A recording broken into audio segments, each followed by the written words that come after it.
There is a certain kind of person who feels lonelier around people than they do by themselves. They can sit in a room full of voices, laughter, movement, and conversation, and still feel like they are watching life from behind glass.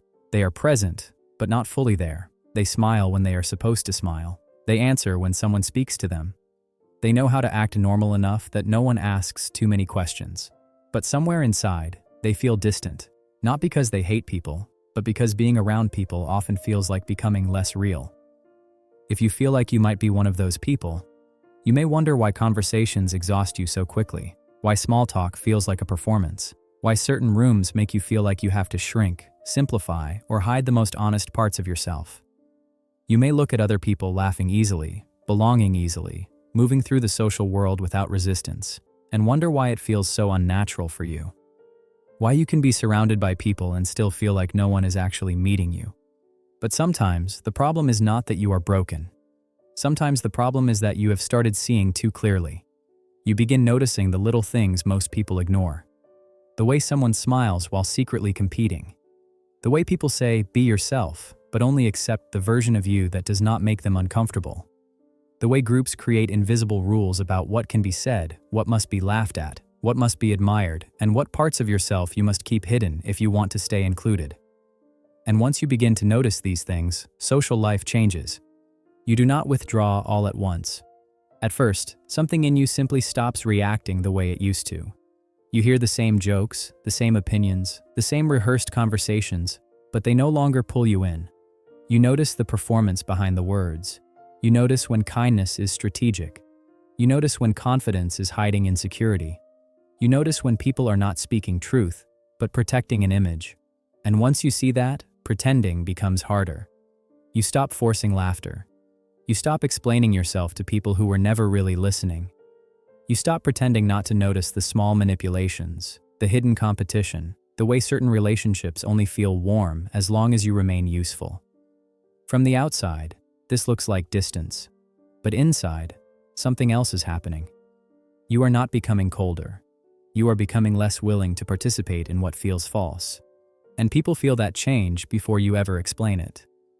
They may not know exactly what is different, but they sense that you are no longer playing the same role. Your silence feels heavier.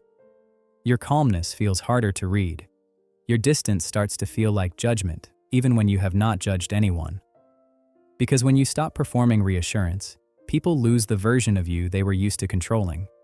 They expected you to laugh at the right moments, to explain yourself quickly, to soften the truth so the room stays comfortable, to respond when they pull on your attention, to keep giving them the same familiar version of you. But now you pause. You observe before reacting. You listen more than you answer. You stop rushing to make everyone feel comfortable with your presence. And this unsettles people. Not because you became dangerous, but because you became less predictable. The crowd knows how to handle someone who needs approval. It knows how to reward them, punish them, correct them, pull them back into place. But someone who no longer reacts the same way becomes difficult to place. So they start giving your distance a name. Cold, arrogant, antisocial, detached, strange. But what they are really noticing is much simpler. You stopped performing the version of yourself that made them comfortable. This is why Carl Jung's idea of the persona matters. The persona is the social mask you learn to wear so you can survive around other people. It is the version of you that knows how to be acceptable.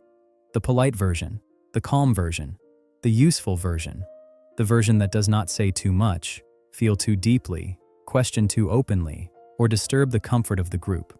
And everyone builds one. From a young age, you learn which parts of you are welcomed and which parts create rejection. You learn which emotions make people uncomfortable. You learn which opinions create tension. You learn when honesty is praised and when honesty quietly gets punished. So you adapt. You soften your truth. You hide your intensity. You laugh when you do not feel like laughing. You agree just enough to avoid becoming a problem.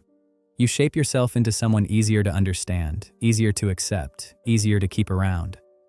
At first, this feels normal, but slowly, something dangerous happens. You stop expressing who you are and start managing how you are perceived. You no longer enter a room as yourself. You enter it already calculating. What can I say here? What should I hide? Which version of me will cause the least resistance? And the more you live this way, the more exhausting people become. Because it is not people alone that drain you. It is the performance required to remain acceptable around them. It is the constant editing, the constant reading of the room, the constant pressure to become smaller than your own mind. This is why solitude begins to feel different. When you are alone, the mask can fall. There is no audience to impress, no group to satisfy, no role to maintain, no one asking you to become lighter, simpler, easier, more convenient. Just silence, peace. And in that silence, you may begin to realize something uncomfortable. Maybe you were never afraid of being alone. Maybe you were afraid of being yourself around people who only accepted your mask. And this is where the first crack begins. Not always through some dramatic betrayal. Sometimes it is much quieter than that. A friend who only appears when they need something. A relationship that feels warm until you set a boundary. A group that praises honesty until your honesty makes them uncomfortable. A person who calls you important but disappears the moment you stop being useful. At first, you try to explain it away. You tell yourself people are complicated. You tell yourself everyone has their reasons. You tell yourself you misunderstood, that maybe you expected too much, that maybe you are being too sensitive. But something inside you keeps watching. You start noticing patterns. How quickly kindness changes when it no longer benefits someone.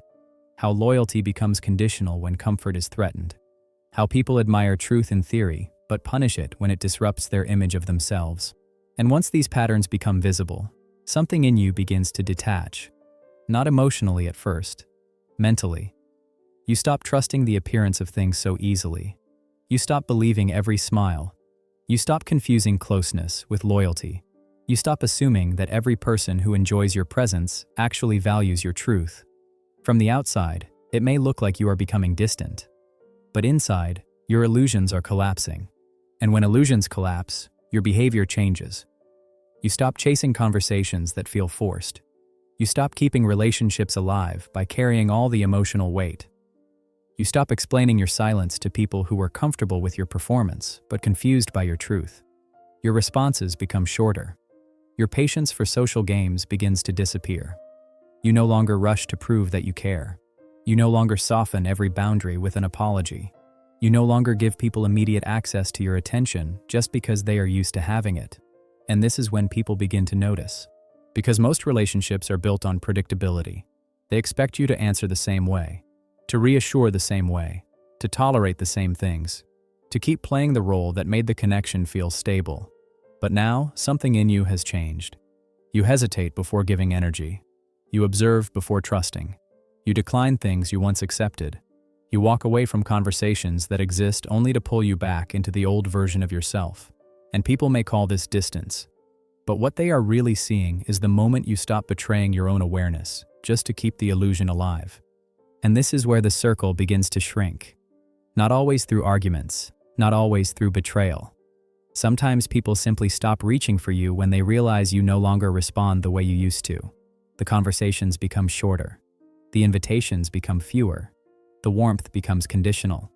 You start noticing that some connections only survived because you kept feeding them with your old self. And at first, this can feel like loss. You may wonder if you are becoming too distant, too guarded, too difficult. You may feel the old fear rising again. The fear that if you stop performing, you will be left alone. This is where most people turn back. They apologize for their honesty. They soften themselves again. They rebuild the mask. They go back to laughing at what feels empty, agreeing with what feels false, and maintaining relationships that only work when they abandon parts of themselves. But some people do not go back. Some keep walking deeper into the silence, not because it is comfortable, but because returning to the old illusion now feels worse. Once you have seen how much of your belonging depended on performance, you cannot fully unsee it. And this is the true turning point. You stop seeing your solitude as rejection. You begin seeing it as filtration. People who only knew your mask begin to disappear. At first, it hurts. Because even false belonging can feel like belonging when you are used to it. Even shallow connection can feel difficult to lose when it was once part of your identity. But slowly, something changes. You begin to realize that not everyone who leaves is a loss. Some people were only attached to the version of you that made them comfortable. The agreeable version. The useful version. The version that answered quickly, explained everything, softened every truth, and made itself easy to access. When that version disappears, they do too. And this is where your emotional center begins to shift.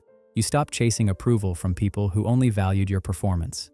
You stop trying to rebuild connections that were only stable when you were less honest. You stop mistaking absence for rejection. Sometimes absence is protection. Sometimes the empty space around you is not proof that you failed to belong. Sometimes it is proof that your life is making room for something real.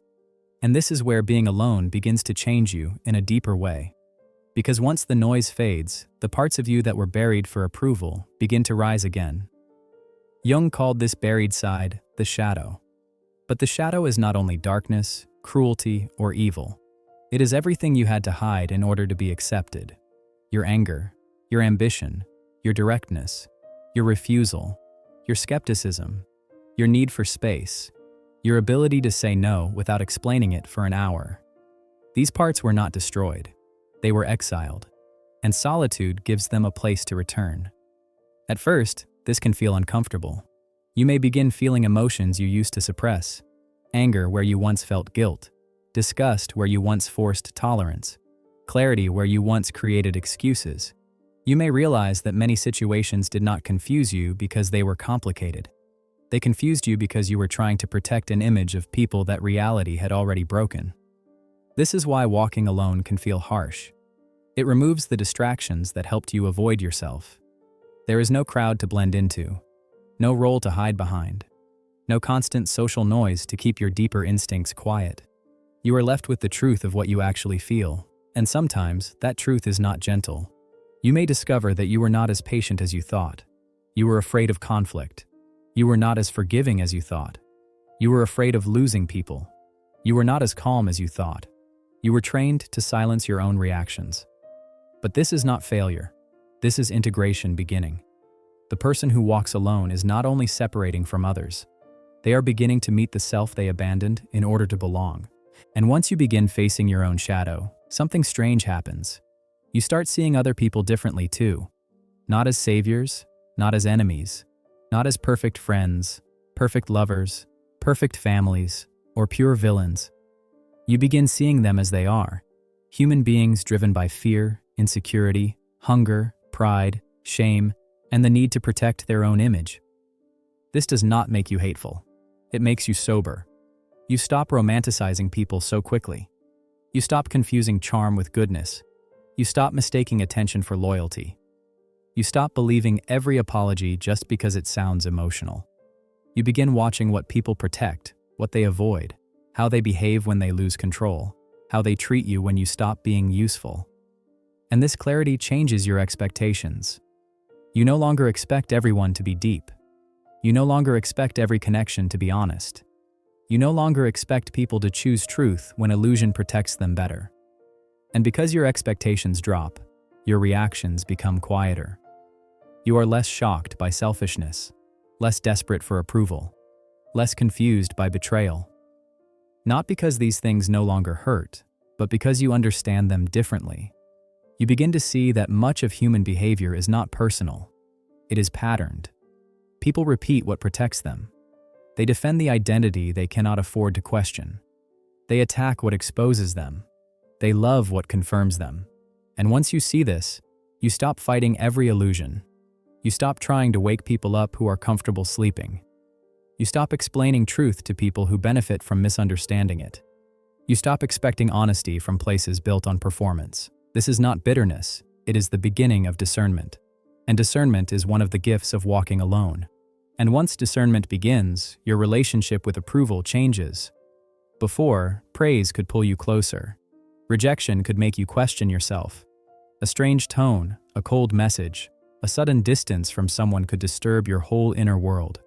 You would replay it, explain yourself, try to repair the image, try to return things to normal. But walking alone changes that. Slowly, you stop treating every reaction as a verdict. You stop seeing approval as proof that you are good, and disapproval as proof that you are wrong. People can misunderstand you, and you no longer rush to correct every version of the story. They can call you distant, difficult, arrogant, cold, and something in you no longer collapses the way it once did. This is when others begin to feel a deeper shift. Because most social systems depend on invisible levers. Praise brings people closer.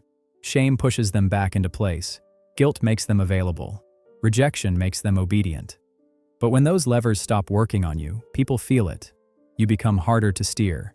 Not aggressive, not hostile, just less available to manipulation. And to people who are used to controlling others through approval or rejection, this feels unsettling. Because you cannot easily control someone who no longer needs you to tell them who they are. And this is where walking alone becomes something deeper than distance. It becomes self-possession, not the loud kind of confidence that needs to be seen. Not the pride of someone trying to prove they need no one, but a quiet internal shift where your identity no longer depends on the room you are standing in. You stop borrowing yourself from other people's reactions. Their praise may feel good, but it no longer builds you. Their criticism may sting, but it no longer destroys you. Their misunderstanding may be frustrating, but it no longer becomes the center of your mind. Something inside you becomes harder to move. And this is what many people mistake for coldness. They are used to a version of you that could be pulled into explanation, guilt, emotional urgency, or the need to be seen correctly. But now you do not rush as quickly. You do not bend as easily. You do not offer your inner world to every person who wants access to it. You carry yourself differently, calmer, quieter, more deliberate. And the more your center moves inward, the less the crowd knows what to do with you. This change does not announce itself loudly. It shows in small behaviors. You stop filling silence just to make other people comfortable. You stop attending things that exist only to maintain appearances. You stop entering conversations that are really competitions for attention. You stop giving emotional reactions to people who are only trying to provoke one. In relationships, you become more careful with access. You no longer open the deepest parts of yourself to people just because they are familiar. You begin watching consistency more than words. You pay attention to how someone acts when they are disappointed, when they are not in control, when they no longer get what they want from you. In social spaces, you become quieter. Not because you have nothing to say, but because you no longer feel the need to prove that you belong. You listen. You notice tone. You notice hidden tension. You notice how often people agree publicly while thinking something else privately. And in work, family, friendships, and ordinary life, you begin stepping out of games you once played automatically. Status games, guilt games, obligation games. The silent pressure to laugh, attend, reply, explain, agree, perform, compete, and stay available. People may not understand it, but they feel the result. You become harder to pull into noise, harder to guilt into presence, harder to pressure into places where your spirit feels out of place. And that is when walking alone stops being just an emotional state. It becomes a way of moving through the world. And then the world gets quieter. Not because life becomes peaceful, but because you stop answering every noise that tries to pull you back. The conversations fade. The invitations become fewer. Some people disappear because the version of you they knew no longer exists. At first, this feels like loss. But slowly, you realize the quiet is not empty. It is showing you what was hidden under the noise. You begin to hear your own thoughts again. You begin to feel which desires are truly yours, and which ones were planted in you by approval, fear, family, or the need to belong. This is the strange gift of walking alone. Your outer world becomes smaller, but your inner world becomes sharper. And this is where Jung's idea of individuation becomes important. Because walking alone is not supposed to be a lifestyle of bitterness. It is not about becoming untouchable, unreachable, or permanently detached from the world. It is a psychological passage, a separation from the false self, so the real self can begin to take shape. Individuation is the process of becoming whole, not the version of you that your family approved of, not the version your friends understood, not the version society rewarded, not the version you created just to avoid rejection. The whole self, the one that can finally exist without constantly asking permission to be real. And this is why solitude changes a person so deeply. When you are alone, there is no crowd to perform for, no role to maintain, No one clapping when you become what they want, and no one punishing you when you become something they cannot understand. You are left with your own thoughts, your own instincts, your own wounds, your own truth, and you ask yourself, what part of me was real, and what part of me was only survival? That question is not comfortable. It may show you that some of your kindness was fear, some of your patience was self-abandonment, some of your relationships were built on usefulness, some of your ambitions were inherited, some of your beliefs were never truly yours. But this is not destruction. This is the old mask losing power. The person who walks alone begins to stop borrowing identity from the group. They stop needing every room to confirm who they are. They stop adjusting their values to match the people around them. They stop treating acceptance as proof of truth. And slowly, something more stable begins to form inside. A center. Not arrogance, not hatred, not the need to prove that you are different. Just a quiet inner authority that says, I know what I have seen. I know what I feel. I know what I value. I know where I no longer belong. This is the true purpose of walking alone. Not to escape life, but to return to it with a self that cannot be so easily erased. Not to reject people, but to stop entering relationships as someone who must disappear in order to be loved. Not to become cold, but to become conscious enough to choose where your warmth belongs. Because the person who has walked through solitude properly does not come back weaker. They come back less available to illusion. But there is one danger. Solitude can make you conscious, but it can also make you bitter. If you use it only to judge people, reject life, or protect old wounds, then you are not free. You are still being controlled by what hurt you. Walking alone is not about hating the world. It is about becoming strong enough to meet it without losing yourself. So if you are walking alone right now, maybe it does not mean you failed to belong. Maybe it means you finally stopped abandoning yourself just to be accepted. The silence may feel heavy at first. The distance may feel strange. But sometimes, the space around you is not emptiness. It is the room your real self needed in order to return. Because being alone was never the real punishment. Losing yourself to avoid being alone was. If this video helped you see your solitude differently, subscribe.